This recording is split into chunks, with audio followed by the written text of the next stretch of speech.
le pasteur Adam va lever sa voix, prier Dieu. Être ce moment précieux entre les saintes mains de Dieu Tout-Puissant. Seigneur, nous savons par quel mot nous pouvons te dire toute la gratitude que nous avons envers toi. Oui, Seigneur. Merci Seigneur, parce qu'il n'y a en nous aucun mérite. Et c'est par ta grâce, Seigneur, que nous pourrons nous approcher de toi. Oui. Et lorsque tu nous appelles, Seigneur, tu ne nous laisses pas orphelins. Seigneur, tu nous donnes notre pain de ces jours. Oui. Alors merci Seigneur. Parce que toi tu dis que ta parole, c'est celle qui donne la vie. Qui ressuscite tout ce qui est mort à nous, Seigneur. Alors donne ma part à moi, mon Dieu, mon roi. Donne le peuple quotidien à mon frère, à ma soeur. Oui. Et ma prière, c'est que personne, après avoir reçu cette parole dans cette assemblée, ne reste le même. Amen. Parce que lorsque tu donnes ta parole, Seigneur, elle guérit. Lorsque tu donnes ta parole au Dieu de gloire, elle brise les chaînes. Oui. Alors pourquoi le roi David pouvait dire que je la serre fortement dans mes bras afin que j'évite de pécher. Oui. Seigneur, donne la lumière, Seigneur. Nous savons que tu n'as pas déplacé ton fils de Manchester jusqu'ici pour rien. Alors nous savons que tu l'as qualifié au Dieu de gloire. Oui. Tu l'as mis à part pour que de sa bouche de sorte qu'il y ait des oracles qui viennent de toi. Alléluia. Nous croyons que ce temps, le Saint-Esprit de Dieu est à l'œuvre. Alors nous voulons te laisser agir, guérir, libère les captifs et opère quelque chose dans la vie de cette assemblée. Oui. J'ai ainsi prié avec action de grâce au nom de Jésus. Amen. Amen. Gloire à Dieu. Gloire au Seigneur. Amen. C'est un moment très important. Au moment, tout le monde doit se taire et Dieu parle à son peuple. Amen. Je vous dis, même l'homme le plus fort, il se tait quand Dieu parle. C'est pourquoi, pendant ce moment, nous voulons écouter la parole de Dieu. Ce grand Dieu nous aime tellement. Il a voulu que son serviteur qui porte l'arche ce soir vienne de Manchester pour nous bénir. Nous avons déjà passé 2 jours dans ces lieux. Aujourd'hui, c'est le 3e jour. Déjà, les 2 jours, on a vu Dieu faire des grandes choses. Hier, on a entendu des témoignages qui nous ont fait du bien. Parce que Dieu est avec nous. Amen. Parce que le miracle que nous avons vu, ce n'était pas le miracle de Bartimée. C'était le miracle de mon frère que je vois.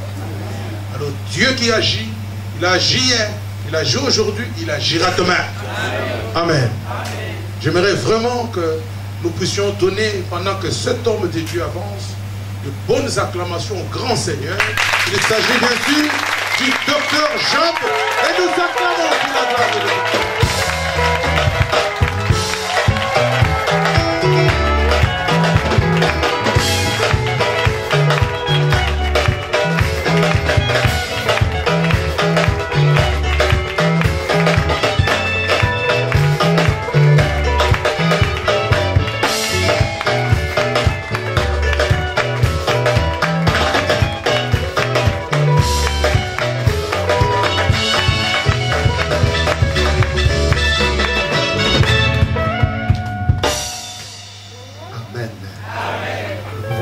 S'il vous plaît. Alléluia. Amen. Bien, je constate que la délégation de Manchester ne fait que grossir. Maman Brigitte, tu peux te mettre debout? Voilà. Que Dieu te bénisse.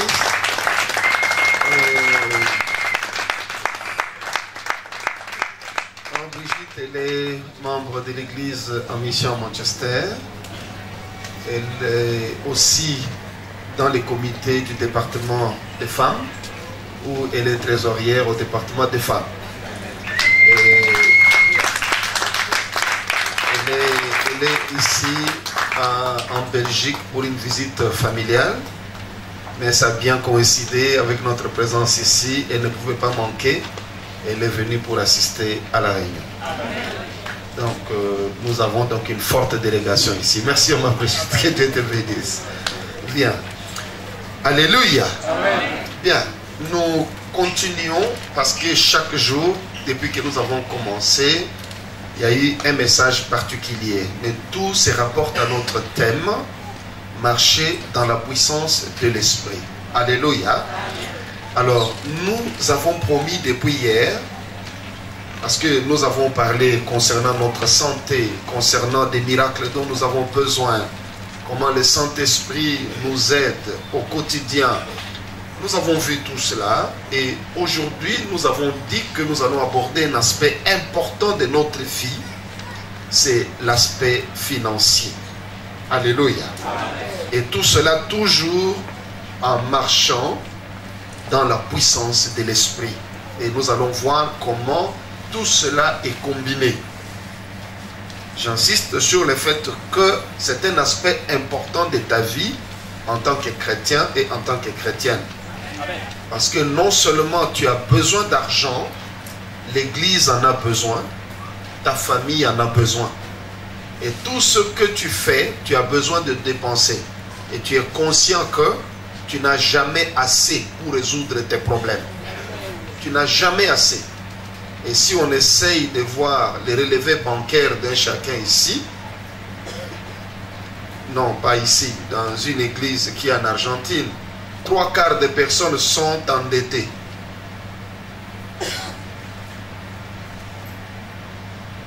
Il n'y a pas quelqu'un qui me dit Amen?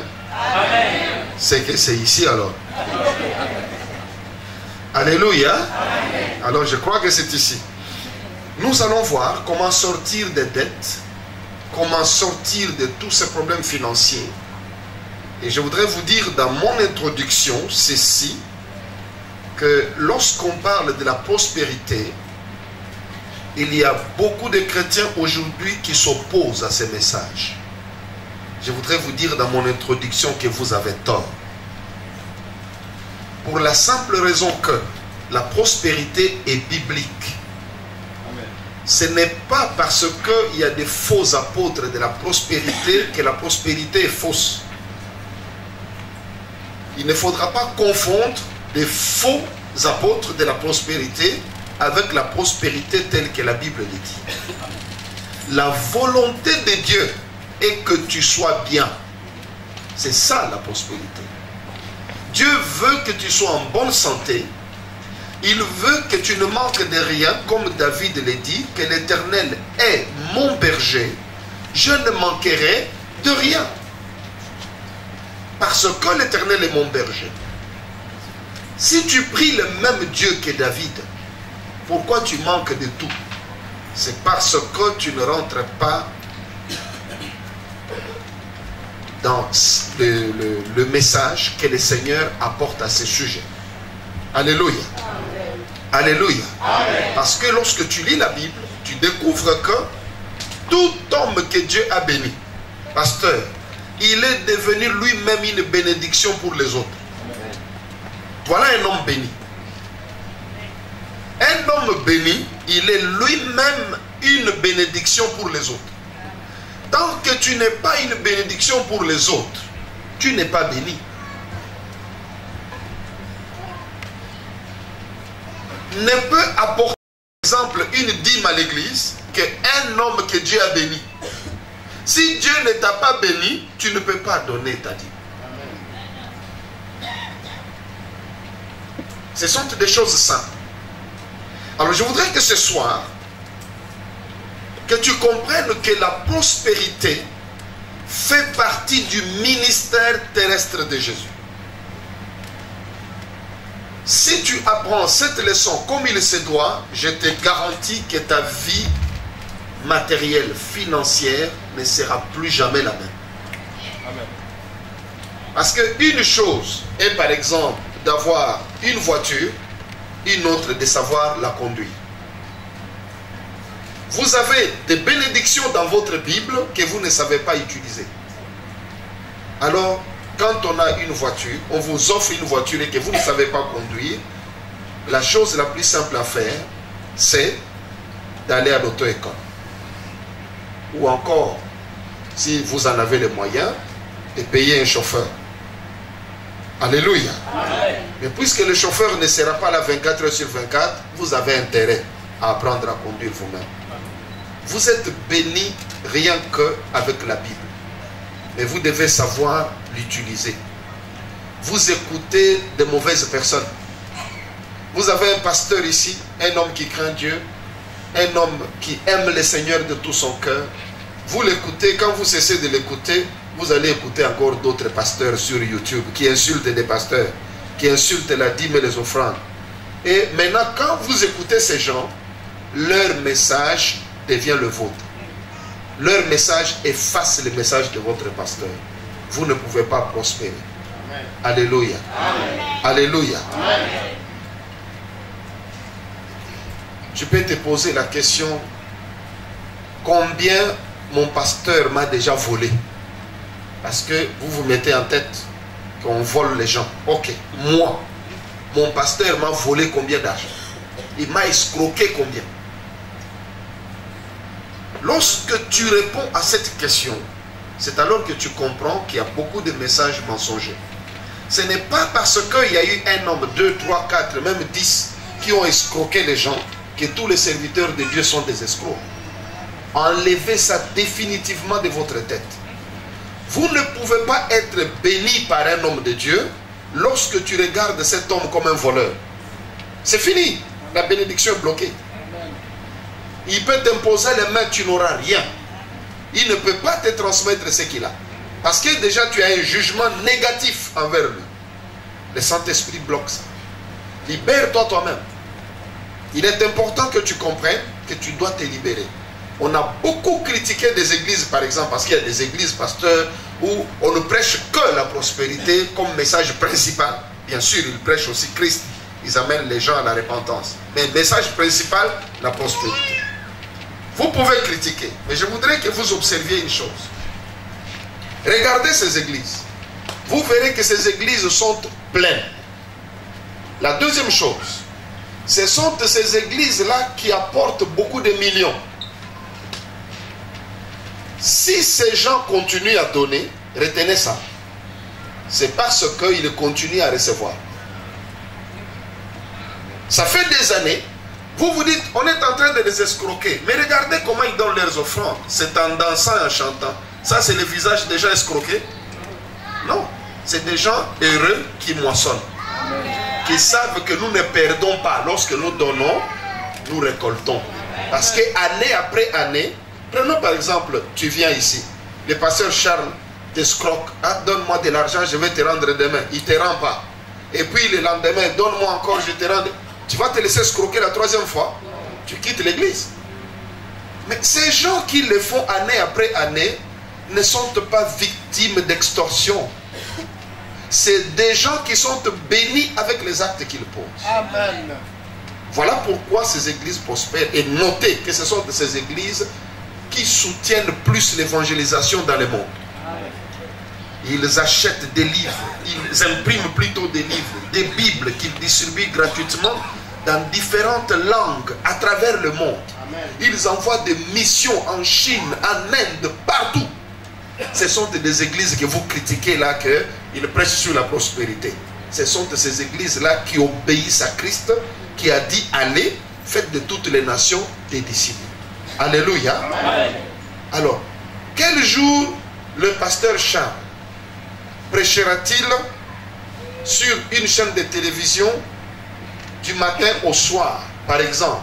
Quel jour ira-t-il faire une campagne en Inde? Enverra-t-il une mission en Inde, en Afrique ou ailleurs, si vous n'apportez pas de l'argent? Il ne le fera jamais. Vous serez toujours là en train de critiquer ceux qui demandent l'argent, mais entre-temps, vous ne faites rien pour l'avancement du royaume de Dieu. Vous ne faites rien. Ce sont ces gens-là que vous critiquez qui, avec cet argent, ont ouvert de grandes chaînes de télévision qui, aujourd'hui, amènent beaucoup d'Arabes, beaucoup de musulmans à Christ. Parce que vous ne savez pas aller là-bas prêcher, on va vous tuer. Mais la télévision arrive. Moi-même, je sais que je ne fais pas assez à la télévision. Je prêche sur Dieu TV et sur Olive TV, des chaînes qui sont captées dans toute l'Afrique et dans tout le Moyen-Orient. Toute l'Europe capte ces chaînes. Et avec Dieu TV, tout le Moyen-Orient capte ces chaînes-là. Déjà, à travers le peu que je fais à la télévision, je reçois des conversions de musulmans. Et la dernière en date était un Somalien, s'il vous plaît, qui a accepté, un musulman somalien, Et quand il recevait Christ, puisqu'il m'a appelé en suivant mon émission, il m'appelle, je dis bon, il faut que tu reçoives Christ. Répète cette prière. Il me dit que mon frère qui est djihadiste est dehors. S'il entre, il va me tuer. Moi, il dit, tu vas prier. Mais à basse voix, s'il entre, coupe, il n'y a pas de problème. Il priait, tu sens quelqu'un qui a la peur au ventre. Il tremblait pour recevoir Christ. Bon, imaginez-vous que sans argent, comment j'allais faire pour amener cet âme à Jésus? C'est impossible. Alors, n'écoutez pas les discours des sorciers qui ne veulent pas que l'évangile avance. Parce qu'ils savent que tant que vous n'avez pas d'argent, vous ne ferez rien. L'évangile, il est gratuit. Mais pas l'électricité ici. Pas cette salle. Le bailleur attend son argent. Alléluia. L'évangile est gratuit. Mais vous n'allez pas vous chauffer ici gratuitement. Voilà ce qu'il faudra vous mettre en tête. Bref, la notion de la responsabilité. Comme un père de famille, comme une mère de famille, je voudrais te donner un conseil. Que tu sois membre de cette église ou non, que tu voyages ou non, ou que tu ailles. Ne prie jamais dans une église aux frais des autres. Ne le fais jamais. Tu ne seras jamais béni. Ne prie pas aux frais des autres. C'est-à-dire, toi tu arrives, tu t'assois, tu pars, tu ne sais pas comment on paye le loyer. Tu ne sais pas comment on paye le courant. C'est irresponsable. C'est comme si tu arrives prenons à l'époque où on offrait des animaux à Dieu. Tu construis ton hôtel et puis tu regardes chez les voisins, tu attrapes sa brebis, tu viens, tu offres à Dieu sur l'hôtel. Tu laisses tes propres brebis chez toi. Mais c'est la brebis du voisin que tu as mis sur l'hôtel. Tu ne seras pas exaucé parce que tu es un voleur. Lorsque tu entres à un lieu de prière, la première des choses à savoir, même si tu quittais Liège, tu vas t'installer à Munich par exemple, tu entres, tu deviens membre de cette église, première chose à savoir, que puis-je faire pour contribuer au loyer, aux dépenses de l'église.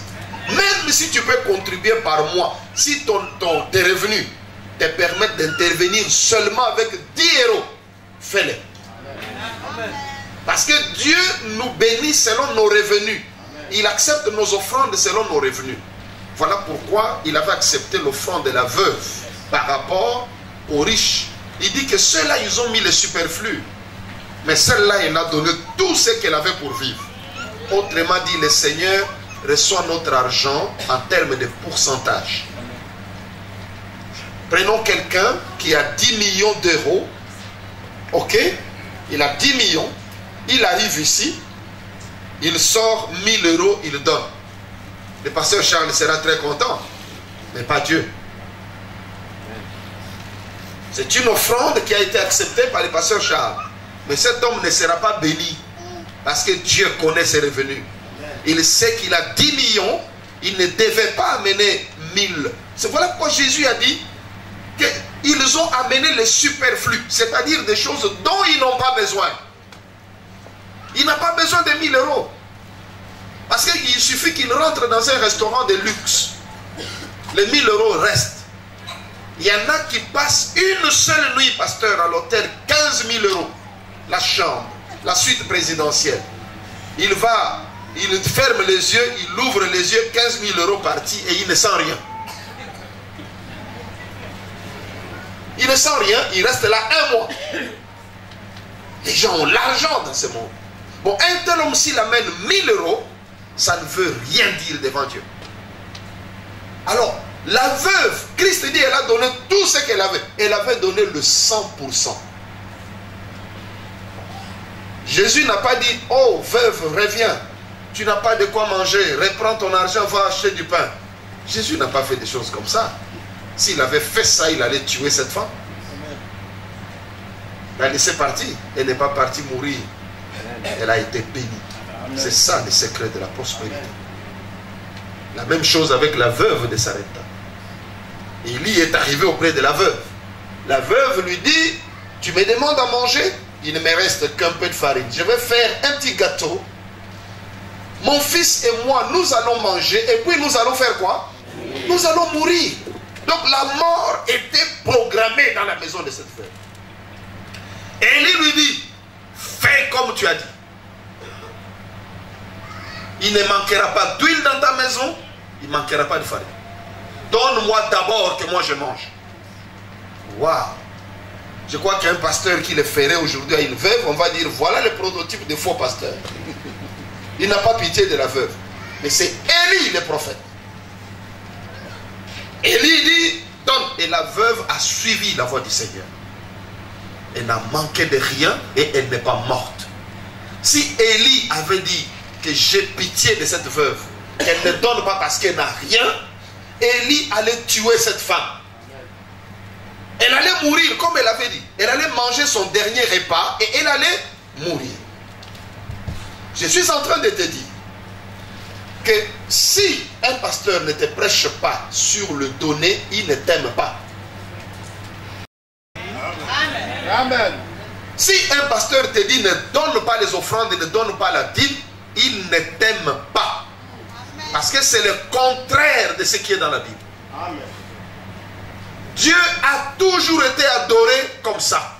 Depuis Abel, qui n'avait pas de pasteur. Abel n'avait pas un pasteur. Il n'avait pas un sacrificateur. L'inspiration divine. Sur l'autel, il y a eu le sang. Il a fait le sacrifice. Depuis Abel jusqu'à l'époque de Jésus, on apporte des offrandes à Dieu. Le Dieu d'Israël, on ne l'adore pas les mains vides. Amen. Changer de position. Amen. Ne crois pas que tu peux profiter de Dieu. On n'escroque pas Dieu. Tu peux venir ici, si tu ne contribues pas au loyer, tu ne verras pas le pasteur Charles chez toi pour te demander l'argent du loyer. Mais Dieu sait. Et tu auras toujours des problèmes. Tu peux dire je ne paye pas la dîme. La dîme peut être de 10 euros. Tu les gardes. Tu ne vas pas t'enrichir avec 10 euros. Rassure-toi que la dîme, quand tu la manges, elle ne t'enrichit pas. Tu ne deviens pas riche. Tu ne payes pas tes dettes parce que tu n'as pas payé la dîme. Tu fais un travail inutile. Écoute la voix de l'Esprit ce soir. Amen. Je n'habite pas ici. Je ne suis pas là pour prendre ton argent. J'habite ailleurs. Mais je te donne une parole qui peut t'aider pour ta vie. Pour ta vie. Il ne faudra pas que tu vives ta vie chrétienne sans savoir exactement ce que Dieu a prévu pour toi. Je disais que la prospérité est biblique et qu'elle fait partie de la mission de Jésus sur la terre. Voilà pourquoi Jean dira que je souhaite que tu prospères à tous égards. Amen. Comme prospère l'état de ton âme. C'est-à-dire, les premiers apôtres ne prêchaient pas que la vie éternelle. Parce que tu entendras même des pasteurs qui disent non, il faut prêcher la vie éternelle, on ne doit pas prêcher l'argent, les gens doivent se repentir, aller au ciel. Ok. On arrive à l'église, repentez-vous, repentez-vous. Demain, repentez-vous, repentez-vous. Vous allez vous repentir combien de fois? Je voudrais te dire d'abord que la repentance n'est pas le fait de confesser les mêmes péchés tous les jours. La repentance est un changement de comportement. Amen. Voilà ce qu'est le changement, la repentance. La repentance est un changement de comportement. Une fois que tu as cru en Jésus, tu t'es repenti, tu as changé de comportement, mais le Seigneur n'est pas encore revenu. Tu dois vivre, tu as des enfants à élever. Alléluia. Amen. Tu dois te faire soigner, tu as des projets que tu dois accomplir. Tout cela, tu vas le faire comment? Quand tu entres dans un magasin, tu arrives, tu présentes les livres d'Ésaïe, venez acheter sans payer de l'argent. C'est ça. Tu dis au caissier qu'écoutez, moi je suis chrétien, c'est écrit dans la Bible, venez, vivez, mangez sans acheter, sans payer. Alors il te laisse, le caissier te laisse passer quoi? Non, tu dois payer. Alors comprenez que on ne doit pas nous faire comprendre que dès qu'on a cru en Jésus, c'est fini, nous sommes au ciel, nous ne nous occupons plus des affaires de la terre. Même Jésus-Christ, on nous dit qu'il avait faim, ses disciples étaient partis faire quoi? acheter de la nourriture en ville. Il y avait des dépenses à faire. Voilà pourquoi il avait Judas Iscariote comme caissier. Il y avait des dépenses. La Bible nous dit même dans Luc 8 que des femmes des autorités suivaient Jésus. Et qu'est-ce qu'elles faisaient, ces femmes? Elles pourvoyaient aux besoins de Jésus et des apôtres. Mais Jésus pouvait seulement claquer les doigts, dire que non, vous avez besoin de pain. Il a déjà multiplié le pain, non? Alors il pouvait dire, bon, j'ai fait ceci et puis le pain sort, on mange. Et on a froid, prenez, allez, la couverture sort. Non, il n'a pas fait des choses comme ça. Il a voulu nous instruire que nous devons donner. Ces femmes apportaient des biens. La Bible dit qu'ils assistaient Jésus avec leurs biens. Amen. Jésus, il n'a pas refusé d'être assisté avec des biens. Qui sommes-nous pour prétendre diriger l'église avec nos propres moyens? Moi, mon grand-père ou mon père ne m'a pas laissé l'argent pour m'occuper de l'église. Non. L'église, c'est un corps. Dieu ne donne pas à une seule personne toute chose. Il me donne la parole, il peut me refuser l'argent, il te le donne. Moi j'amène la parole, toi tu amènes l'argent. Comme ça nous sommes tous bénis. Il me donne la puissance de guérir les malades, il me refuse le don de jouer au piano. Il donne ça à mon frère, comme ça lui aussi il est béni dans le corps. Alléluia. Amen. Alors si tu as l'argent et que tu penses que c'est pour toi, alors tu tapes à côté. Que ce soir soit le jour d'une délivrance définitive pour toi. Tu as perdu beaucoup de temps, énormément de temps, avec des choses de néant qui n'apportent ni profit ni délivrance. Alléluia. Amen. Alléluia. Amen. La Bible nous dit dans 2 Corinthiens 8, 9, 2 Corinthiens 8, 9, que vous connaissez la grâce de notre Seigneur Jésus, qui pour vous s'est fait pauvre, des riches qu'il était, afin que par sa pauvreté, vous fussiez enrichis. Est-ce qu'il y a quelqu'un qui peut m'aider à dire Amen? Amen.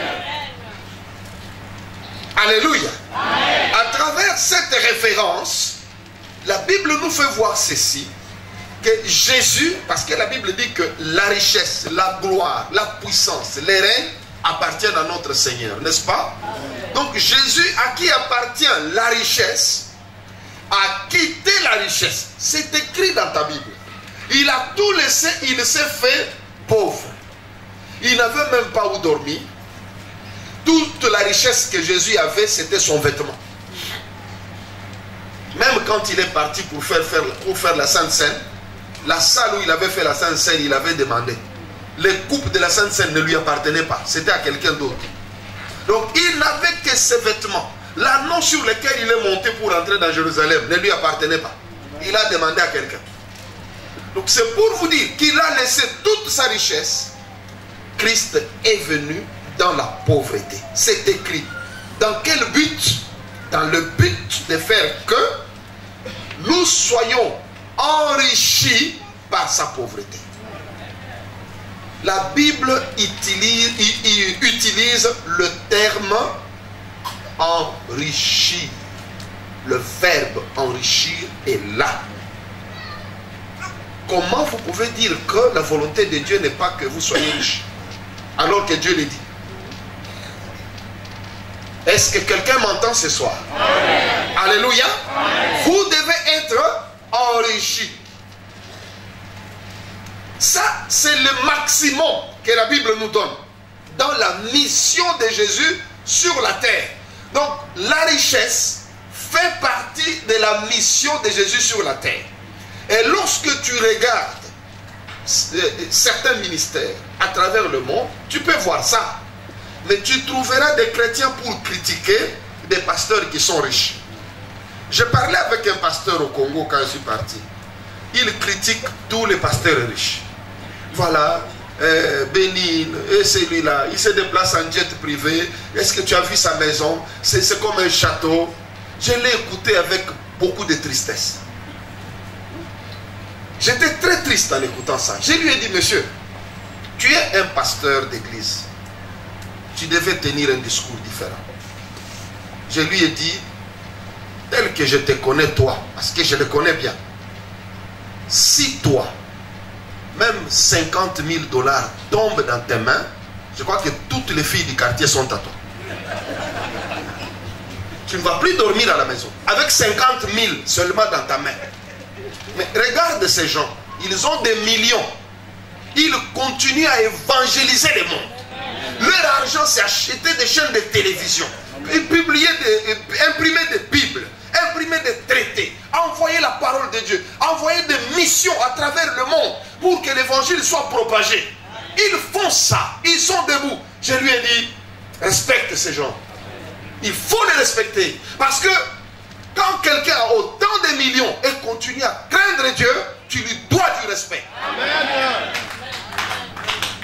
Alors, il me dira, heureusement pour lui, qu'il n'avait pas vu cet aspect des choses. J'ai dit, vous parlez de l'argent parce que vous ne l'avez pas. Parce que vous ne l'avez pas. C'est trop facile pour vous de dire argent, argent, de critiquer quelqu'un.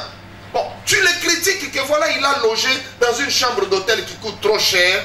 Et Bon, écoute, vous vous imaginez que vous prenez un homme comme Benny Hinn, vous venez le loger dans l'hôtel du quartier ici. Ok? Il ne fera pas 24 heures, on va l'enlever. C'est un millionnaire. On va l'enlever pour demander une rançon. Vous comprenez? Pourquoi les riches ont leur quartier? Dans tous les pays du monde, dans toutes les villes du monde, les riches ont leur quartier. Même toi, aujourd'hui, tu deviens riche. Prenons que tu gagnes à la loterie, je te le souhaite. Tu gagnes 10 millions, tu n'habiteras plus dans la maison sociale. C'est fini. Le voisin va te piller. Ah oui. Et on ne peut pas savoir qu'il y a 10 millions juste. Après ce mur ici, il y a 10 millions et puis on te laisse tranquille. Ça ne va pas. Tu dois aller là où il y a des gens qui ont 10 millions. Tu seras en sécurité. Alors il ne faudra pas imposer aux serviteurs de Dieu des choses impossibles. Nous sommes dans le monde. Même si nous ne sommes pas du monde, nous sommes encore dans le monde.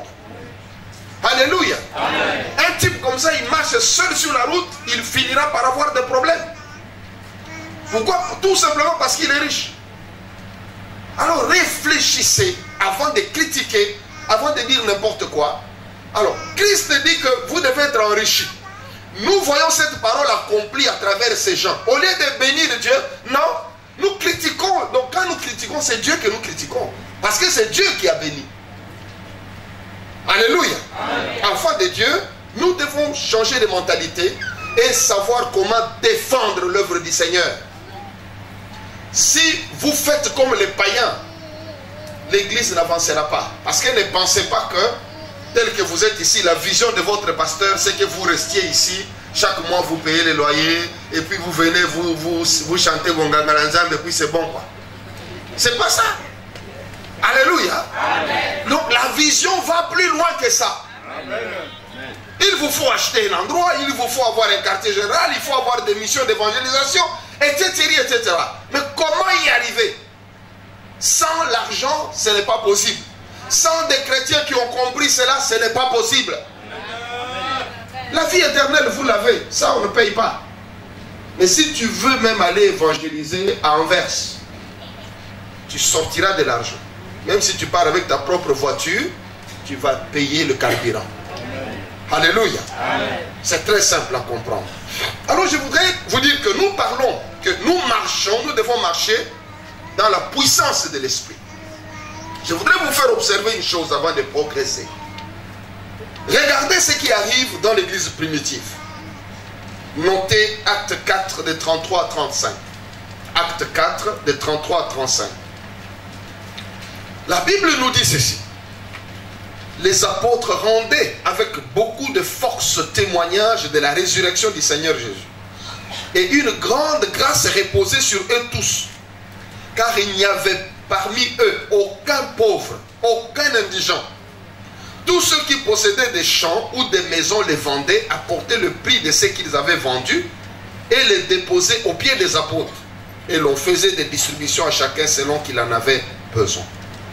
Qu'est-ce que vous comprenez là-dedans? Comprenez ceci. Lorsque le Saint-Esprit est venu à la Pentecôte, que dis-je? lorsque la puissance du Saint-Esprit est arrivée le jour de la Pentecôte, il n'y a pas eu que le parler en langue, la prophétie, les guérisons, les délivrances, le salut des âmes. Le Saint-Esprit, l'onction du Saint-Esprit a également éradiqué la pauvreté. Amen. Il n'y avait aucun pauvre. C'est ce que le Saint-Esprit a fait. C'est ce que l'onction a fait. Quand est-ce que la pauvreté est revenue dans l'église? Quand les gens ont commencé à discuter sur les offrandes. Quand vous voyez Paul commencer à écrire, ah voilà, si nous avons semé des biens spirituels, est-ce que nous n'avons pas le droit de moissonner les biens matériels? Il y a déjà des problèmes. Il y avait déjà des problèmes de discussion. Pourquoi on donne l'argent? Pourquoi? Ça ne date pas d'aujourd'hui. Et quand ils ont commencé des choses comme ça, la pauvreté est revenue. Mais lorsqu'ils étaient tous encore ivres du Saint-Esprit, il n'y avait aucun pauvre. Même ceux qui vendaient leurs biens restaient toujours riches. Amen. Aucun pauvre.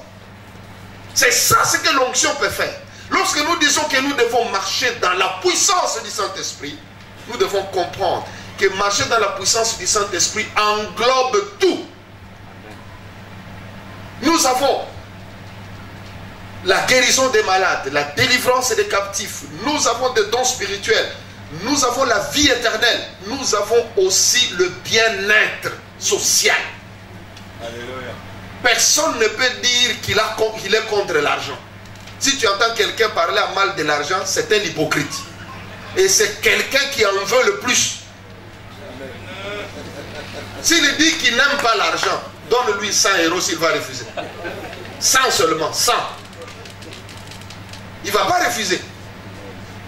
Donc je voudrais te dire que si tu aimes l'argent, c'est-à-dire pas dans le mauvais sens, tu aimes l'argent dans le sens de résoudre tes problèmes, il est important que tu sois positif envers l'argent. Un homme d'affaires, par exemple, lorsqu'on lui dit qu'il y a une réunion quelque part où on va parler argent, il peut tout abandonner. Même s'il y avait un match de football qu'il aimait comment, il va partir. Parce qu'il doit aller là où on parle l'argent. Voilà un homme d'affaires. Là où on parle l'argent, il est là pour avoir des opportunités nouvelles. Mais lorsque tu es dans l'église, dès qu'on se met à parler argent, tu boutes, tu te fâches. Ce n'est pas toi. C'est le démon de pauvreté qui t'attaque. Amen. Je te dis la vérité. Amen. Lorsque tu sens ça, chaque fois qu'on parle argent, tu t'énerves. Il y a ton esprit qui s'irrite. Il y a une irritation dans l'esprit.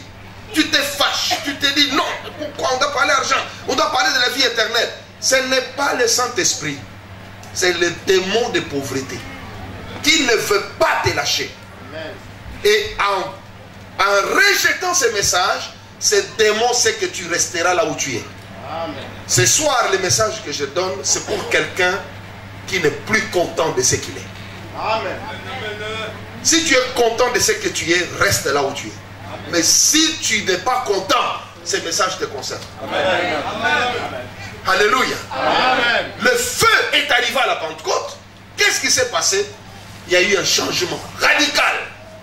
Pierre, Jean et toutes ces personnes n'avaient rien au départ. Ils allaient même chercher du poisson, ils n'en trouvaient pas. Quand Jésus est monté dans la gloire, ils sont allés faire la pêche. Il a fallu un miracle du Seigneur pour qu'ils mangent ce jour-là.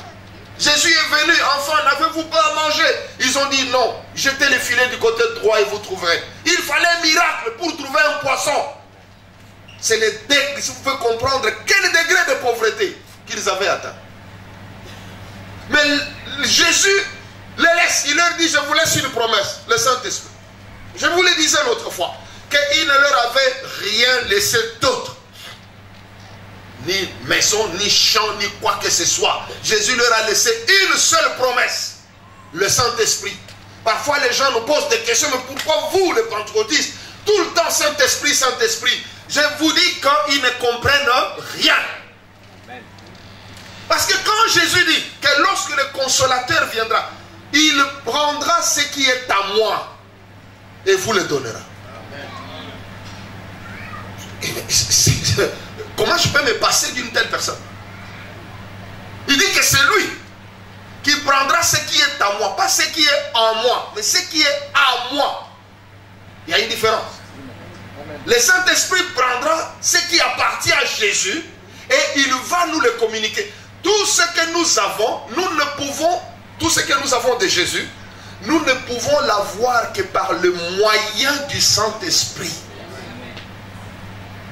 Les Pierre et les autres avaient directement de Jésus. Pourquoi? Parce que lui-même était là en chair et en os. N'est-ce pas? Alors quand il est parti, la personne qui nous révèle l'amour de Jésus, la personne qui nous fait comprendre que Christ est mort pour nous, la personne qui nous enseigne, qui nous conduit dans toute la vérité, la personne qui nous console, bref, qui nous apporte tout l'amour de Christ, c'est le Saint-Esprit. Sans le Saint-Esprit, Jésus sera pour toi comme une simple histoire. On vous raconte, il est né, il est mort, il est ressuscité, et puis tu ne vis rien. Tu ne vois rien se passer, tu connais une histoire, tu as changé d'opinion, avant tu ne pensais pas que les choses de Dieu étaient vraies, maintenant tu crois que c'est vrai, avant tu n'allais pas à l'église, maintenant tu vas à l'église, avant tu ne lisais pas la Bible, tu lis, tu as juste changé des habitudes et d'opinion, mais la vie n'a pas changé. Pourquoi? Parce que c'est lui qui doit changer ta vie, tu le négliges. C'est le Saint-Esprit. Là où il arrive, la vie ne peut pas être la même. Elle doit changer. Elle change. Quand le Saint-Esprit arrive, il change, il te forme, il te transforme et il te quitte. Alléluia. Amen. Quand le feu est arrivé, voilà, la pauvreté est éradiquée. Regardez, si nous prenons aussi une image, à l'époque d'Élie, Élie se retrouve avec le prophète de Baal. Qu'est-ce qui se passe? Élie a demandé au Seigneur que le feu descende pour un sacrifice qu'il avait placé sur l'autel.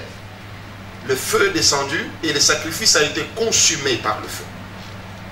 Ce n'est qu'après que le feu soit descendu que la pluie est tombée. La pluie n'est pas tombée avant. Et tout cela, c'est un signe qui te montre clairement que la puissance de feu, la puissance du Saint-Esprit conditionne le changement dans ta vie. Amen. Il y avait une sécheresse en Israël.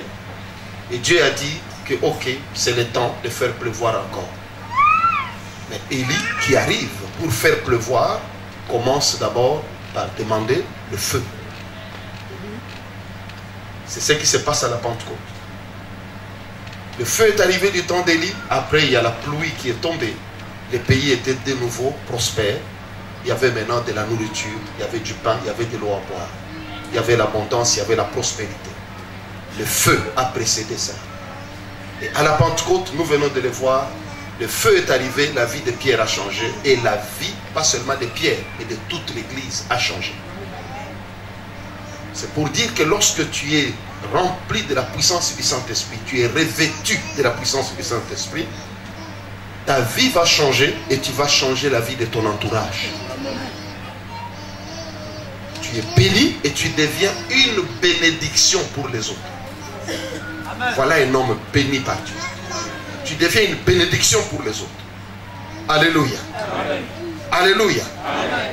Regardez comment la plupart des églises qui sont pauvres, malheureusement, c'est des églises francophones. Amen. Pourquoi? Parce qu'on a pris l'esprit français des débats. On discute sur tout et sur rien. Même si on dit que bon, ok, demain, il faudra qu'on nettoie la salle. La salle est salie, demain nous allons nettoyer. Si le pasteur convoque seulement une réunion autour de ça, vous ferez 3 heures ici. Mais pourquoi demain? Ça c'est le francophone. Il va commencer par remettre en cause l'heure, le jour, on n'a pas encore acheté telle chose. Mais un anglophone, il prendra juste le balai, il prendra la mot pourquoi il commence à nettoyer. Et ils sont pratiques. Ils nous disent French people, talking. Toujours parler. les francophones. On aime les débats, des discussions, pour ne rien faire. Amen. Regardez seulement, par exemple, pour ceux qui viennent du Congo-Kinshasa, depuis 1960, table ronde, conférence nationale, débat, exposé, et conclave. C'est toujours des trucs comme ça, article 220, article 300, article ceci. C'est débat sur débat, 55 ans. On regarde les routes, c'est plein de trous, il n'y a pas d'entreprise, les gens sont au chômage, les gens n'ont même pas les soins médicaux. L'eau potable, on ne peut même pas donner de l'eau potable à la population. C'est ça. Donc quand vous regardez ce genre de choses, vous comprenez pourquoi même nos églises ne marchent pas. C'est le même esprit, l'esprit de débat. Au nom de Jésus, je les chasse ici. Au nom de Jésus. C'est pas possible.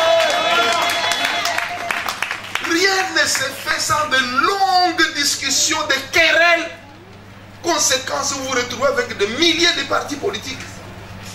Sans résultat. Ça doit cesser. Ne regarde pas les voisins. Dis toi-même, je suis délivré de l'esprit de débat et de querelles inutiles. Je deviens un homme ou une femme d'action. Alléluia. Pose des actes. Les églises francophones prospèrent. Quand on leur dit, nous avons besoin de faire ceci, apporter de l'argent, que chacun par exemple amène 100 €, ils vont amener. Ils amènent même plus que ça. Quand vous goûterez à ça, vous ne lâcherez plus. Je vous donne un témoignage. L'année dernière, j'ai dû suspendre, j'ai dit à l'église que j'avais suspendu mes émissions à la télévision, sur Olive TV, compte tenu des problèmes financiers qu'on avait. J'ai dit, cette année, pas question d'émission sur Olive TV. Il y a un frère qui est venu, le frère Freddy. Donc là, comme je l'ai dit depuis le commencement, je vous donne des témoignages des gens qui sont connus. Parce que ici, je ne suis même pas seul. J'ai 4 personnes. Il y a 3 anciens de l'église et une grande servante de Dieu qui est là.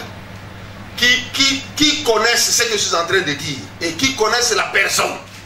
Donc vous pouvez les contacter, ils peuvent vous donner même là, ils peuvent retrouver même sa photo dans leurs appareils. Alléluia. Amen. Ce frère est venu me voir, il a dit, pasteur, il n'y a pas question d'arrêter les émissions. Moi, je paye. Je vais travailler dur pour ça. Par an, 12 000 pounds. Ça fait combien en euros? 14 000 ou 15 000 € par an.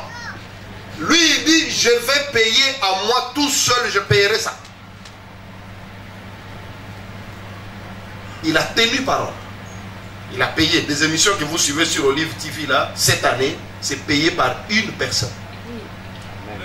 Avant que je ne parte pour le Congo, il m'appelle. Il dit, pasteur, ne demande à personne pour l'année prochaine de contribuer. Moi-même, je vais le faire. Amen. Ça devient son marché privé. Amen. Il a vu la main de Dieu. Amen. Il ne veut plus que l'église soit informée que contribuons pour les émissions. Il dit, je m'en occupe. Ça devient mon affaire. Il y a quelqu'un qui m'entend? Ça, ce n'est pas une histoire qu'on a pris dans la Bible pour dire que c'était en ce temps-là. C'est actuel.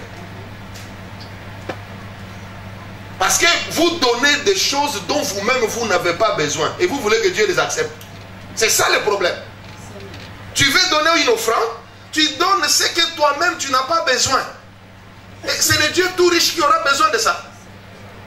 Donne quelque chose dont toi-même tu dis, j'aurais bien utilisé ça. Quand tu dois apporter quelque chose dans la maison de Dieu, c'est toujours un truc d'occasion. Ces frigos, pasteur, je voulais les jeter, j'ai acheté un nouveau. Prends. Je vais te chasser avec ça. Amen. Amen.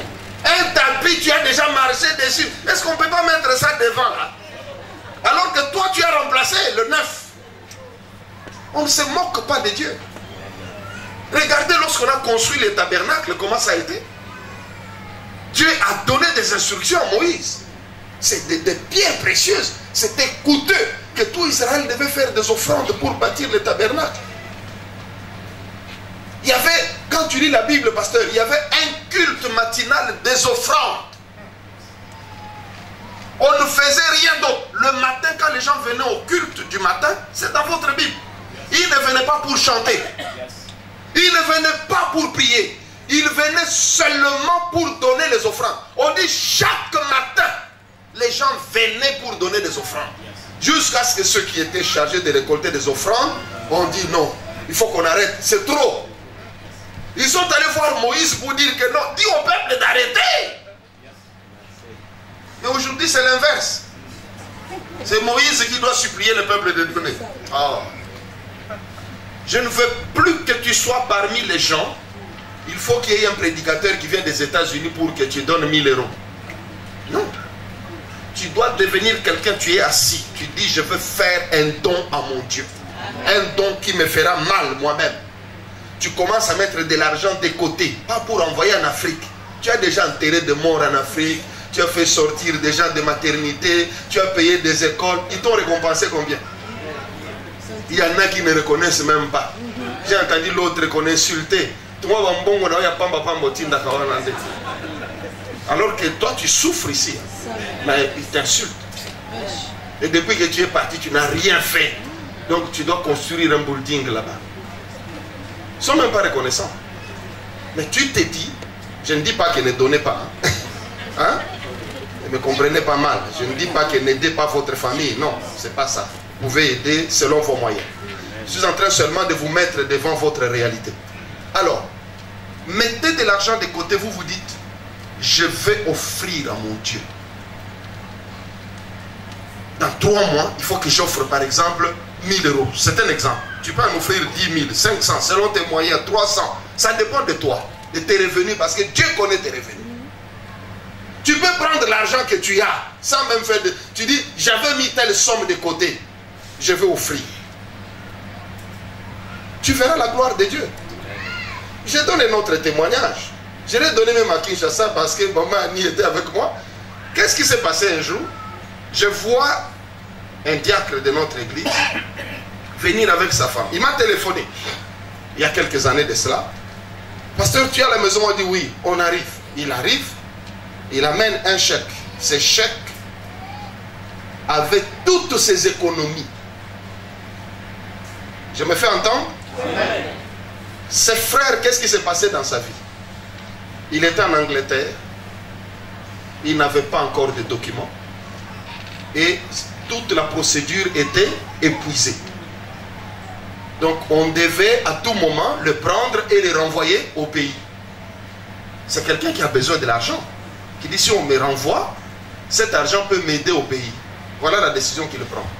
Toutes les économies qu'il avait faites en travaillant en Angleterre, il est venu donner à l'église.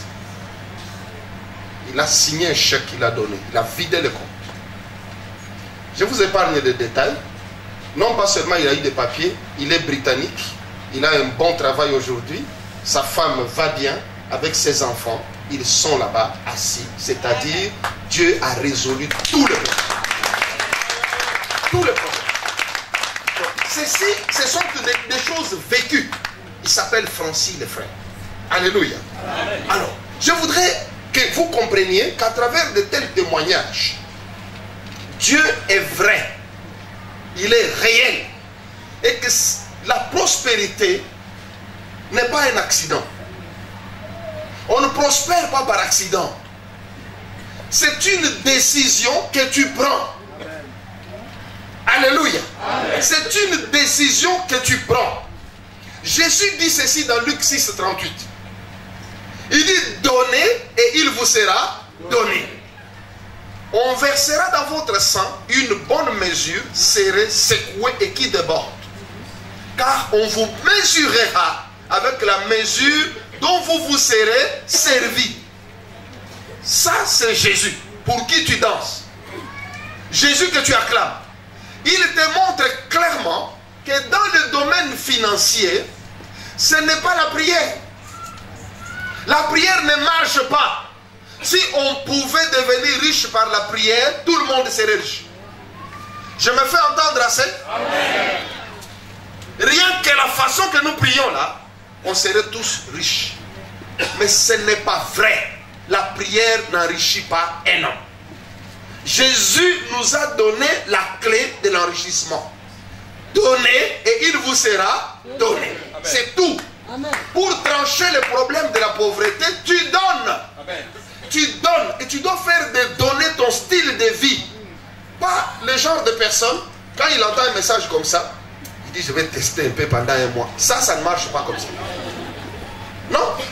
Tu prends une décision claire devant Dieu que désormais, je ne mange plus ma dîme. Désormais, je fais des dons, je fais des offrandes. Tu fais de cela un style de vie. C'est-à-dire que ça marche ou non, je donne. Dès que tu fais ça, tu deviens fidèle. Tu vas voir comment ta vie va changer. Dieu récompense la fidélité. Pas des gens qui, ils donnent 3 mois. Ah, j'ai donné, pendant 3 mois je donne, et puis j'ai encore une dette là. Oh, je laisse. Et puis il laisse. 6 mois après, il se réveille. Il donne encore pendant 2 mois. Et puis il stoppe. Ça, c'est l'inconstance. Dieu ne récompense pas des choses comme ça. Si tu vois des gens là, des Nigériens et des autres, quand on leur dit que c'est le temps des offrandes, ils appellent ça blessing time. C'est le temps de la bénédiction. Ils sont heureux et c'est le moment le plus important de leur culte. Amen. Mais chez les francophones, c'est le moment de danser qui est le plus important. C'est bien. Je ne suis pas contre. Alléluia. Amen. Je ne suis pas contre. Dans notre église, on danse beaucoup, on chante beaucoup, on glorifie le Seigneur. Je veux seulement attirer ton attention pour te faire voir que lorsque tu boudes au moment des offrandes, quand on dit seulement offrande, tu te souviens, 2 euros. Tu donnes même à un enfant 20 mètres. L'enfant vient, il jette 1 euro là-dedans et puis on a donné les offrandes. Autrement dit, en quittant chez toi, tu ne savais même pas qu'on va offrir. Et si tu arrives, on a déjà donné des offrandes, tu dis, oh, j'ai la chance. Ou si on dit par exemple que non, ou bien les pasteurs n'organisent pas les offrandes ces jours-là, tu es content. Non. Jamais. Qu'il n'en soit plus jamais comme ça pour toi. Il faudra que tu comprennes que le Dieu d'Israël, lorsque tu l'adores, tu dois l'adorer comme on fait les mages. Lorsque les mages viennent adorer Christ, Christ est encore dans le berceau. Disons qu'il est encore, ne disons pas dans le berceau, mais disons il est encore enfant. Alléluia. Amen. Parce que contrairement au dessin qu'on vous montre les mages dans une crèche, les mages ne sont pas arrivés dans la crèche. Jésus n'était pas dans la crèche quand les mages sont arrivés. Parce que quand les mages arrivent, Marie et Joseph avaient déjà trouvé une maison. Donc l'enfant pouvait avoir 1 an. Parce que quand Hérode envoie pour tuer les enfants, il dit de 0 à 2 ans. Donc l'âge de Jésus variait entre 1 et 2 ans au moment où le mage arrive. C'est bien écrit que l'étoile s'est arrêtée sur la maison, pas sur la crèche, là où il y avait des animaux, sur la maison. Donc ils avaient déjà trouvé une maison où ils habitaient. L'enfant pouvait peut-être en train de marcher ou quoi. Mais la Bible nous dit ceci. Lorsqu'ils arrivent, ils se prosternèrent devant l'enfant. Ils se prosternent. Après s'être prosternés, qu'est-ce qu'ils font? Ils ouvrirent leur trésor. Ils ont sorti l'or, la myrrhe, l'encens, et ils ont remis à l'enfant, pas à Marie ou à Joseph, à Jésus. Et quand ils ont fait ça, ils sont partis. Ils ne se sont pas seulement prosternés, comme nous le faisons, nous les francophones. Jésus, je ne sais pas quelle parole te louer. Je manque de mots, mon Seigneur. Ah, Jésus, tu es tout pour moi. Tu es vraiment tout pour moi. On se prosterne, mais le trésor fermé. Tu es bon, Seigneur. Tu es digne d'être adoré. C'est toi le roi des rois. Les trésors toujours fermés. Tu régneras pour toujours. Personne ne peut me séparer de toi, Seigneur. Qu'il pleuve, qu'il vente, qu'il neige, je suis dans ta maison. Je te servirai toute ma vie. Le trésor fermé. Et puis on sort avec le trésor fermé. Ce n'est pas une adoration. Amen.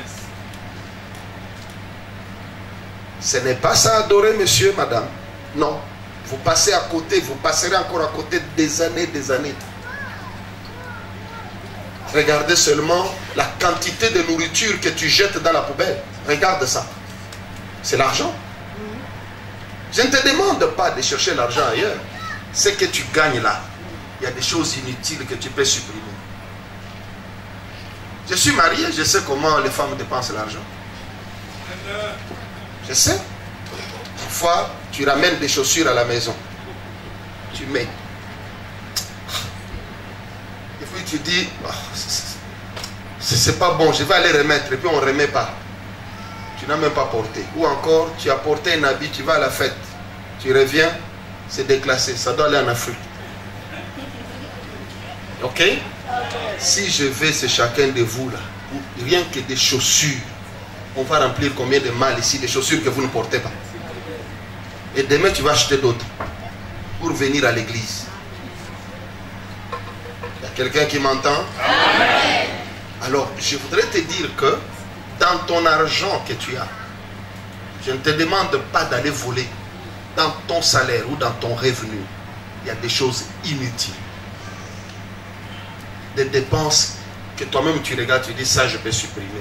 Tu peux récupérer même 15 € à donner au Seigneur. Dans ton argent. Tu peux récupérer même 20 € que tu peux donner au Seigneur. Par mois. Regarde bien seulement tes relevés bancaires. Regarde tes dépenses. Il y a des choses que tu peux éliminer facilement. Des dépenses inutiles. Tu peux te retrouver comme ça. Tu dis, oh, j'ai récupéré 50 € comme ça. Tu peux enlever même sur ces 50 €, même 30 €, tu amènes au Seigneur.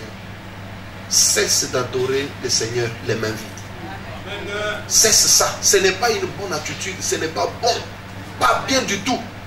Je voudrais te dire que la prospérité, c'est une décision que tu prends d'obéir à Dieu. Amen. Alléluia. Amen. Tu décides que je veux obéir à Dieu qui m'a dit que donnez et il vous sera donné. Parce que la Bible dit que Jésus est la vérité. Il dit je suis la vérité. Alléluia. Amen. Cela signifie quoi? Cela signifie que tout ce qu'il a dit est vrai. Voilà ce que ça signifie. Alors lorsque tu reconnais que tout ce que Jésus a dit est vrai, tu dois reconnaître que cette parole est vraie. Une parole n'apporte la bénédiction dans ta vie que lorsque tu y crois. Si tu ne crois pas à la guérison divine, tu ne l'expérimentes pas dans ton ministère. Si tu crois, tu vas en parler. En parlant, les paroles créent. Ce sont des paroles qui créent.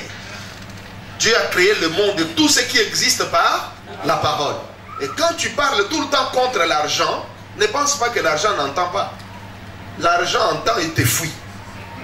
Parce que tu parles contre l'argent à tout moment. Il entend. Vous savez que l'argent a des oreilles? L'argent a des oreilles. Même des objets ici ont des oreilles, savent des choses. Je peux vous le démontrer avec 2 ou 3 exemples. D'abord, Christ dit, tu peux dire à cette montagne, ôte-toi de là. Il ne dit pas que tu vas prier Dieu. Non, tu t'adresses à qui? À la montagne. Ôte-toi de là et la montagne va quitter. Il y avait le vent, la tempête, Jésus dormait dans le bateau, on le réveille, quand il s'élève, il ne commence pas à faire une intercession. Jésus s'adresse directement au vent. Il dit, silence, tais-toi. C'est écrit dans votre Bible. Amen. Et le vent écoute et le vent se tait. Les éléments naturels connaissent la voix du Créateur. Alléluia. Amen. La parole, il n'y a que l'homme qui a la faculté de parler. La parole n'a été donnée qu'à l'homme sur la terre. Il n'y a pas une autre créature qui a la faculté de parler. Il n'y a que l'homme. Il est créé à l'image de Dieu. Donc la parole, c'est Dieu qui a ça et toi ici sur la terre. Il n'y a personne d'autre. Aucun animal ne parle. Alléluia. Amen. Donc quand tu parles, tu crées. Tu es en train de dire des choses négatives. Tu es en train de te maudire. Maudire, c'est dire du mal d'eux. Bénir, c'est dire du bien de. Quand tu maudis l'argent, il ne viendra pas. Amen. Tu maudis les offrandes, tu maudis les dîmes, tu n'auras pas l'argent. C'est très simple. Amen. Changez la façon de penser, la façon de parler et votre vie va changer. Amen. Alléluia. Amen. Tu as pensé venir en Europe, tu es venu. Parce que tu as pensé, tu as commencé à parler là-dessus, tu as commencé à agir dans ce sens. Tu n'agis pas avant la pensée et avant la parole. Alléluia. Amen. Tu agis après. Voilà pourquoi tu es là. Et c'est le même principe qui fonctionne en toutes choses.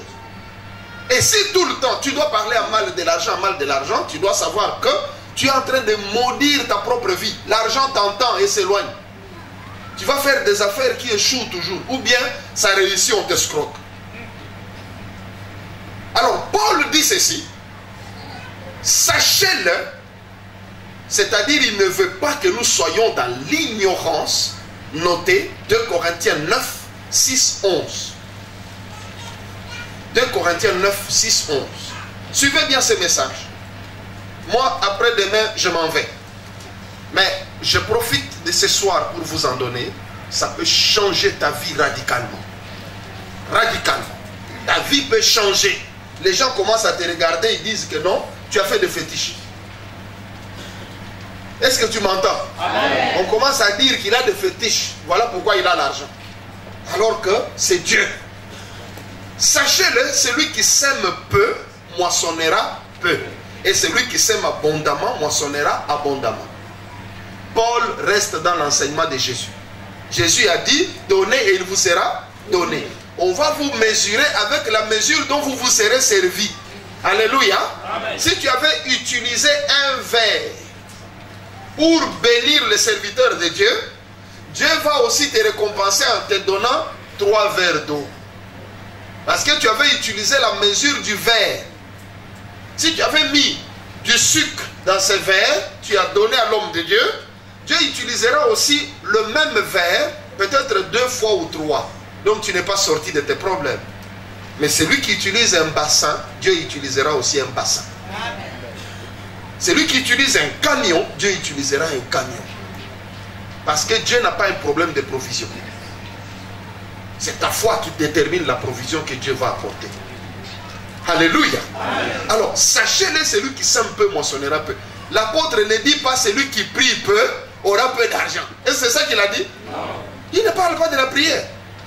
Regardez bien dans la Bible. Quand il s'agit d'argent, on ne parle pas de prière. On parle de donner.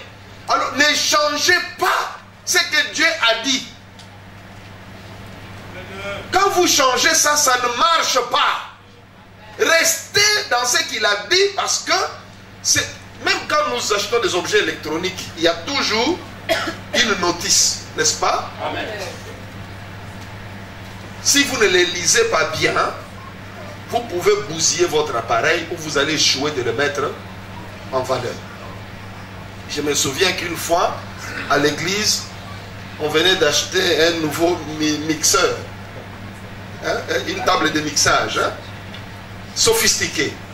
Alors, j'ai dit aux frères à vos frères chantent, je leur dis, lisez la notice. Parce que je les ai vus commencer directement à chercher à installer. J'ai dit non, lisez la notice. Ils ont dit, oh pasteur, on connaît. Moi, je dis, lisez la notice. J'ai insisté, ils n'ont pas voulu. Ils ont dit, non pasteur, occupe-toi de tes versets. Nous, ça c'est notre travail, on sait. Ils étaient tellement à l'aise. Mais je vous dis seulement que j'ai prêché sans micro ce jour-là. Ils étaient là tout malheureux parce qu'ils n'ont pas pu. C'est à la fin maintenant, je les ai vus maintenant avec la notice. Ils sont revenus là-dessus, ils ont retrouvé et finalement, ça marchait. C'était simple. Et beaucoup de gens commencent par là où il faut finir. Beaucoup de gens, c'est ça.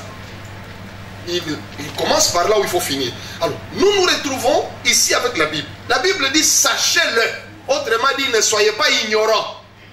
Vous devez le savoir, que si vous semez peu, vous allez moissonner peu. Ne vous étonnez pas de moissonner peu. C'est ce qui va se passer. Alléluia. Amen. Alors, on nous dit ceci, que chacun donne comme il l'a résolu en son cœur.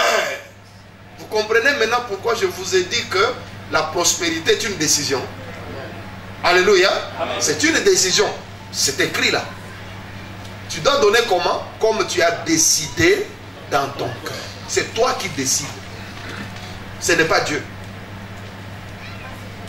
La prospérité est une décision, ce n'est pas un accident. Ce n'est pas un hasard. Donc, il dit que chacun donne comme il a résolu dans son cœur, sans tristesse ni contrainte, car Dieu aime celui qui donne avec joie. Je voudrais vous faire comprendre ces versets. Dieu aime celui qui donne avec joie. Amusons-nous un peu à cacher joie. On n'enlève pas ça de la Bible. Hein? Juste, je veux une meilleure compréhension. Cache seulement avec joie. Qu'est-ce qui te reste? Dieu aime celui qui donne. Tu as bien compris ce verset? Dieu aime celui qui donne. Mets ça maintenant au négatif. Dieu n'aime pas celui qui ne donne pas. Dieu n'aime pas celui qui ne donne pas. Tu as bien compris ça? La Bible nous dit, Isaac aimait Ésaü parce qu'il mangeait les gibiers. Tu as déjà lu ça dans ta Bible? Isaac aimait son fils Ésaü parce qu'il faisait quoi? Il mangeait les gibiers, son fils allait chasser. Parce qu'Isaac avait des chèvres, des poules, des coqs, tous les veaux, les moutons. Il était fatigué de manger tout ça. Il voulait du gibier, un animal sauvage. Et c'est Ésaü qui faisait la chasse. Et il était content. Il aimait son fils parce qu'il y avait une raison pour laquelle il aimait son fils. Il y avait une raison.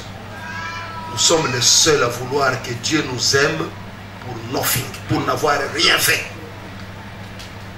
Même Jésus est mort à la croix. Il a fait la volonté de Dieu. Il a fait un sacrifice.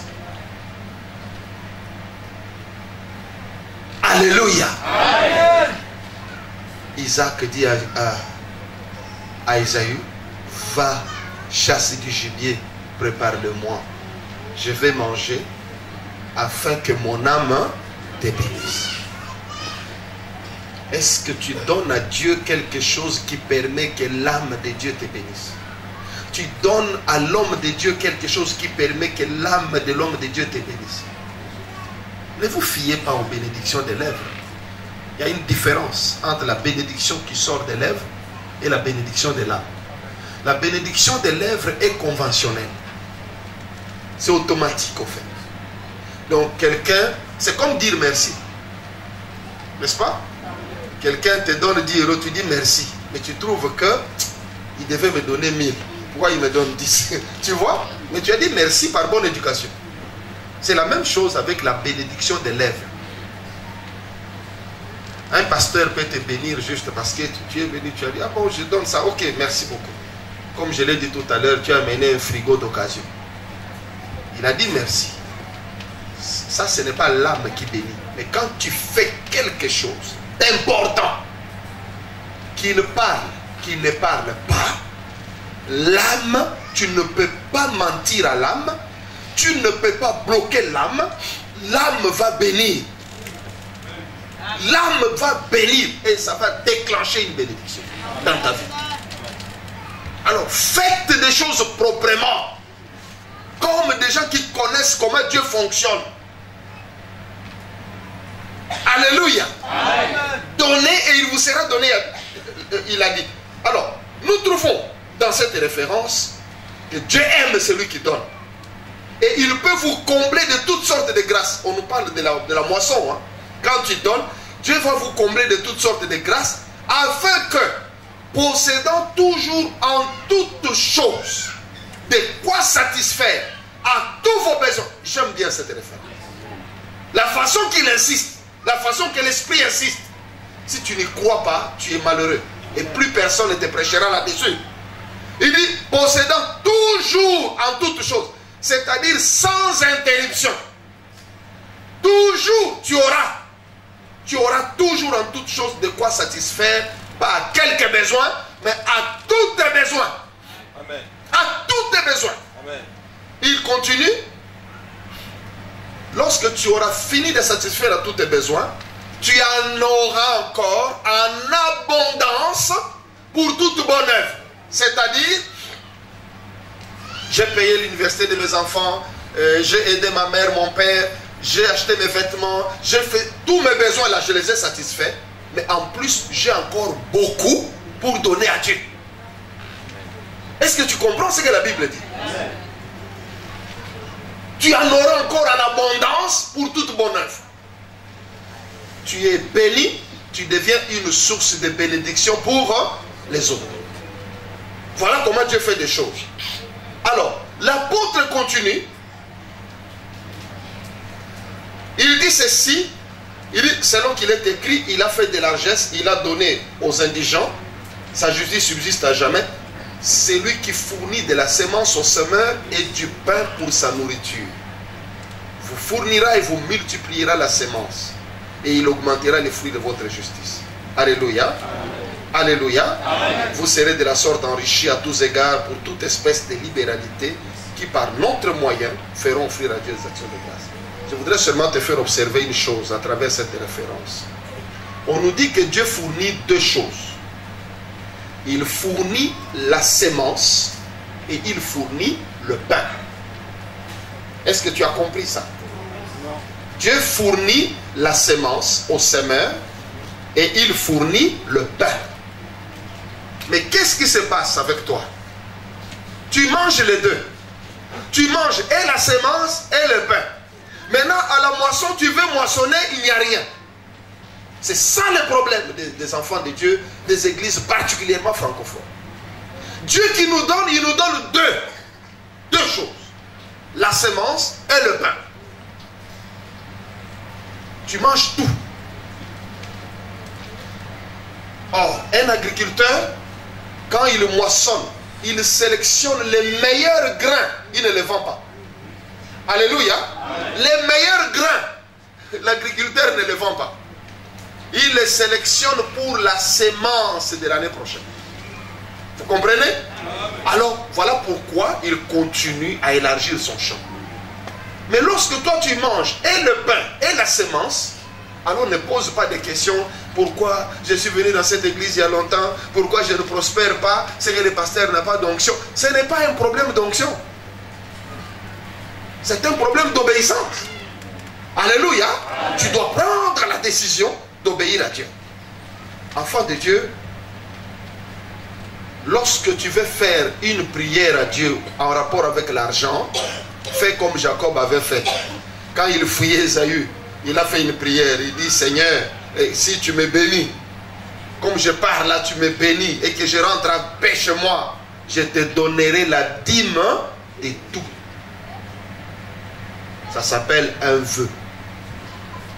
Voilà, si on peut appeler ça une prière, c'est la seule que tu peux faire. Alléluia. Amen. Alors, je voudrais, bientôt là on va passer à la prière. Je voudrais terminer avec une chose. Dans 1 Chronique 29, 17.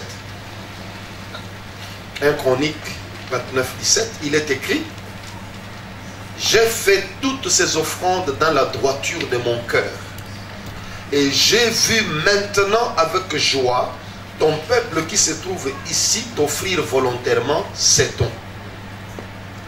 Alléluia. Alléluia. Amen. Alléluia. Amen. Je voudrais ici terminer avec ce point, avant qu'on prie. Qu'est-ce que ce verset veut nous dire? Ça, c'est un verset qui s'adresse au pasteur Charles, au pasteur Adam. Alléluia. S'il y a aussi un pasteur dans l'assemblée, ce verset te regarde. David était un prophète. Et il est en train de donner ici la révélation, pasteur, comment il a réussi à bâtir le temple. Ce n'est pas en invitant des grands prédicateurs qui prêchent bien sur l'argent que David a eu l'argent. Non. Beaucoup de pasteurs commettent cette erreur-là. Il croit que s'il invite quelqu'un qui prêche bien sur l'argent, l'église va commencer à donner. Ça ne fonctionne pas comme ça, pasteur. Ils vont donner 2 semaines. La 3e semaine, ils vont reprendre leurs mauvaises habitudes. David a fait ceci. Il dit que j'ai donné toutes ces offrandes dans la droiture de mon cœur. David a donné et puis il donne son témoignage. Il dit, quand j'ai donné, j'ai vu maintenant. Vous comprenez? Amen. Maintenant est très important. J'ai vu maintenant avec joie. Paul nous dit que chacun donne avec comment? Avec joie. David le dit, j'ai vu maintenant avec joie ton peuple qui se trouve ici t'offrir volontairement ses dons. Amen. Parce que lui, David, avait donné. J'ai prêché au pasteur au Congo, dans une réunion juste des pasteurs. Je leur ai parlé de ces choses. J'ai dit que beaucoup de pasteurs ne donnent pas. Amen. Et c'est une source de souffrance pour l'église. Amen. Lorsque le pasteur ne donne pas, en ce moment-là, l'église est bloquée financièrement. Parce qu'il a la clé. C'est l'ange de l'église. Il est important qu'il ouvre sa main et qu'il donne. Je ne parle pas, pasteur Charles, pasteur Adam. Je ne parle pas du loyer de l'église que vous pouvez payer. C'est ton ministère. C'est un autofinancement. Je ne parle pas de l'offrande que tu apportes ici dans une enveloppe. Tu as financé ton propre ministère. Tu n'as pas donné à Dieu. C'est un autofinancement. Si tu veux que tu sois compté, ce que tu donnes soit compté comme offrande, soit accepté comme un don, enlève-le, donne à un autre ministère. Ce ministère peut être ici à Liège, à Bruxelles, en Chine, n'importe où. Donne. Bref, sépare-toi du 10% de toutes les offrandes, de toutes les dîmes qui sont données, enlevez 10%, donner à un autre ministère. Quand tu veux faire un don à Dieu, ne le fais pas ici. Moi, les anciens sont là, ils me voient rarement m'élever pour mettre ma main dans les offrandes.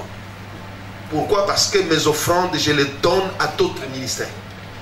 Parce que si je mets mon offrande dans mon église, d'une manière ou d'une autre, ça me servira. Amen. Si ça paye l'électricité, c'est mon ministère. Amen. Alléluia. Amen. Donc ça me servira d'une manière ou d'une autre. Donc je ne me sens pas avoir donné. C'est comme si tu as déplacé un morceau de viande dans la casserole, du côté gauche, tu l'as placé du côté droit. C'est toujours toi qui mangeras ça. Amen. Alléluia. Amen. Alors il faut donner. Donner, c'est-à-dire se séparer de l'argent. David nous donne ses secrets. Moi, depuis que je l'ai compris, je ne blague pas avec ça. Vous imaginez lorsqu'on a pris notre nouvelle, la salle dans laquelle nous sommes, il y avait des travaux à faire. Quand j'ai vu seulement la facture, que ces travaux pouvaient nous amener dans les 50 000 pounds pour aménager l'immeuble. Parce qu'on a une salle, je crois aussi grande que ça, mais il y a une autre encore au 2e niveau. Il y a une autre encore pour les, en bas, entre les bureaux. Il y a des bureaux et tout ça. Bon, c'est énorme. Maintenant, pour faire tous les travaux de réfection de ces dépôts, ça nous a mené dans les 50 000 pounds. Donc dans les 60 000, 70 000 euros, je ne sais pas c'est combien. Bon. J'étais là dans mon bureau, j'ai dit, bon, mais on n'a pas cet argent. Alléluia. Qu'est-ce que je fais? L'ancien Robert, il est notre trésorier. Je ne lui ai pas posé la question. J'ai pris de l'argent sur mon compte. Tout ce que je pouvais avoir comme argent, j'ai donné à un ministère. Tout, j'ai donné. On cherchait l'argent, moi, j'ai donné. Je vous dis tout simplement que tous les travaux de la salle du culte ont été parfaitement terminés. Et nous avons une très très belle salle. Je crois que certains d'entre vous ont déjà vu ça sur Internet. Et c'est pour vous dire que les enfants de Dieu, venez avec la... Quelqu'un peut venir. Pasteur, voici 3 000, voici 2 000. On a dépensé plus ou moins 60 000 pounds pour des travaux. Ça a été fait en combien de mois? En 6 mois. Vous vous rendez compte? En 6 mois, ça a été fait. C'est pour vous dire que le donner, ce n'est pas un jeu. C'est une décision que tu prends. Et quand tu as la foi de le faire, tu ne vas pas blaguer avec ça. Amen. Tu le fais avant d'amener ton argent ici. Mets-toi à genoux dans ta chambre. N'attends pas qu'un diacre prie pour toi ou que le pasteur prie pour bénir ton offrande. C'est toi qui offres à Dieu. Alléluia. Mets-toi à genoux avec ton argent. Parle à Dieu. Dis-lui, Seigneur, ça c'est l'argent de ma sueur, c'est ma souffrance.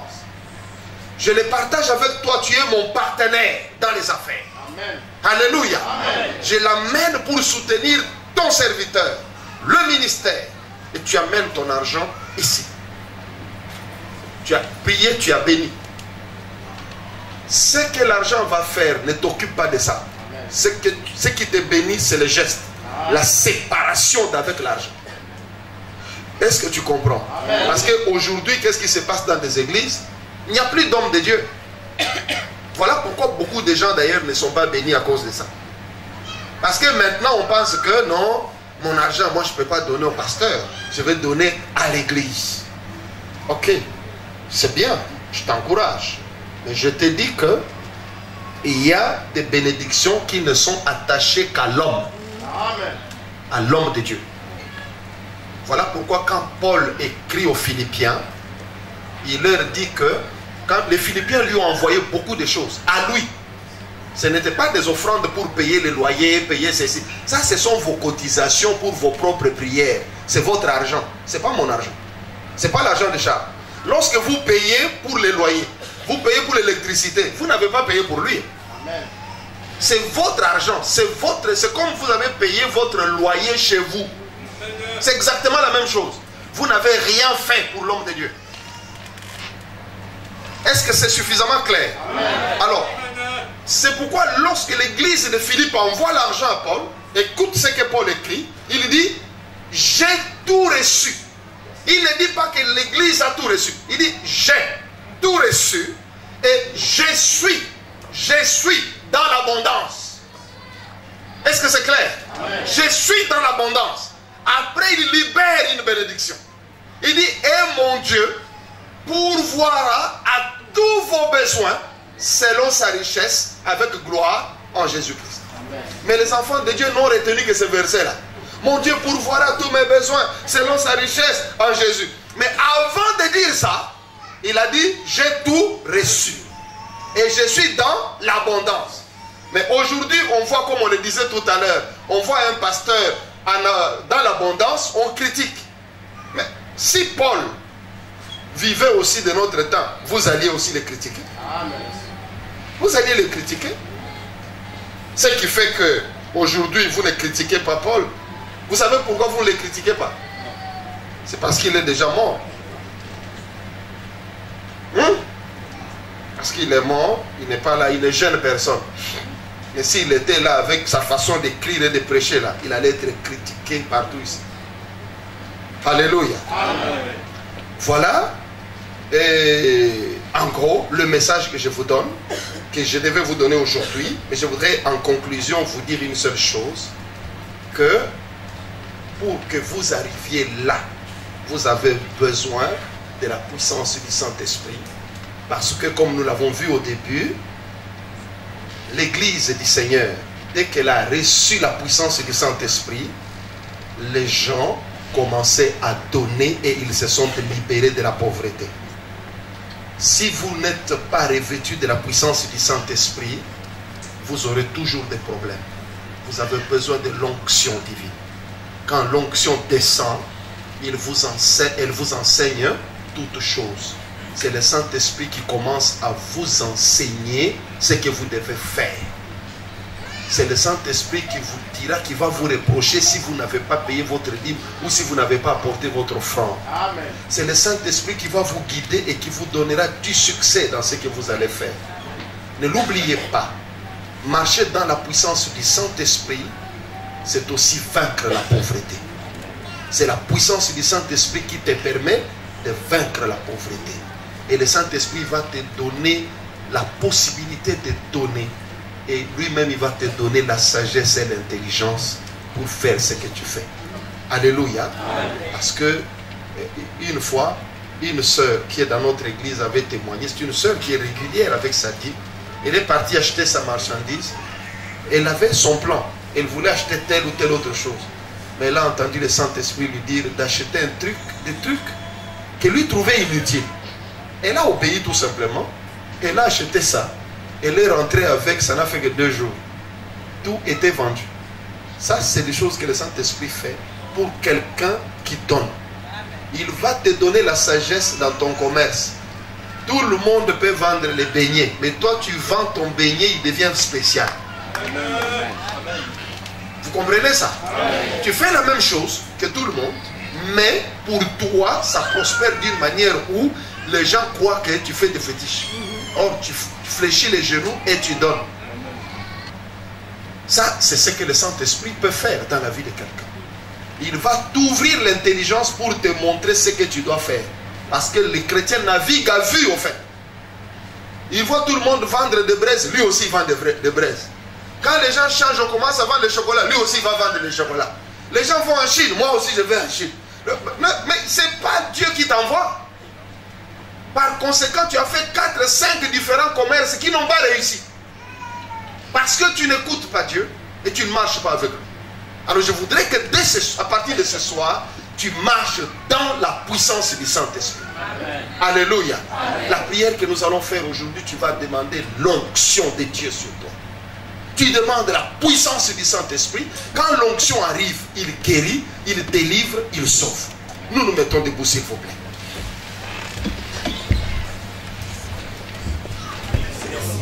Béni celui qui est mort à la croix pour toi. Il s'est fait pauvre pour que tu sois enrichi. Merci Jésus. Merci Jésus pour tes biens, tes bontés, tes compassions. Une bénédiction que je reçois dans ma vie. Sans ton aide, Seigneur mon papa, Éternel Papa, je ne merci. saurais, Seigneur mon Dieu, mettre cette parole-là, Seigneur mon Dieu, en pratique. C'est toute une opportunité. Aide-moi, Seigneur, au roi des rois. Merci Seigneur. Pour que je puisse, Seigneur,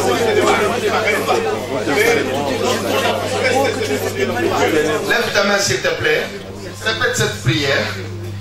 Seigneur Jésus, je viens auprès de toi pour te dire merci. Car tu m'as parlé. Tu m'as instruit. Que le diable ne vole pas cette parole. Qu'elle demeure dans ma vie. Et qu'elle change ma vie. Jésus, j'ai besoin de toi. Je veux ton esprit. Remplis-moi du Saint-Esprit. Je veux être revêtu de la puissance. Je veux être libre de tout égoïsme. Je veux être libre du doute.